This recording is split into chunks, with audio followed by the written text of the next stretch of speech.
আজ 15ই আগস্ট স্বাধীনতা দিবস। ভারতের একটি অত্যন্ত গুরুত্বপূর্ণ জাতীয় উৎসব। 1947 সালের 15ই আগস্ট দীর্ঘ প্রায় 200 বছরের ব্রিটিশ শাসনের অবসান ঘটিয়ে ভারতবর্ষ স্বাধীনতা অর্জন করেছিল। এই দিনে বীর স্বাধীনতা সংগ্রামীদের আত্মত্যাগ আর রক্তক্ষয়ী সংগ্রামকে স্মরণ করা হয়। আমরা আজ তাদেরকে স্মরণ করে তাদের চরণে কোটি কোটি প্রণাম জানাই। খুবই ক্ষুদ্র প্রচেষ্টার মাধ্যমে আমরা এই দিনটিকে সুন্দরভাবে সাজিয়ে তোলার চেষ্টা করেছি। অনেক দিন ধরে প্ল্যান করে কিভাবে এই দিনটিকে সুন্দরভাবে সাজিয়ে তোলা যায় আর এই বছরের এই সুন্দর দিনটিকে কিভাবে মনে রাখা যায় সারা জীবনের জন্য, এটাই চেষ্টা করেছি। পুরো দিনটাই আজকে আমাদের কাছে খুবই সুন্দর, খুবই গর্বের। ভোরবেলা উঠে বুনু এই ছোট ছোট পতাকাগুলো দিয়ে পুরো ছাদটাকে সাজিয়ে তুলেছে। আরও ছোট ছোট কিছু জিনিস আমরা সাজিয়েছি।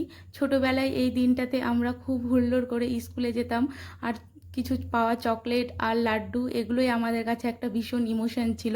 তো এখন আর তো সেসব হয় না, এই জন্য আমরা বাড়িরই ছাদে কিছু ছোট চেষ্টা করেছি। আমাদের এই ছোট্ট প্রচেষ্টা তোমাদের কেমন লেগেছে অবশ্যই কমেন্টে জানিও।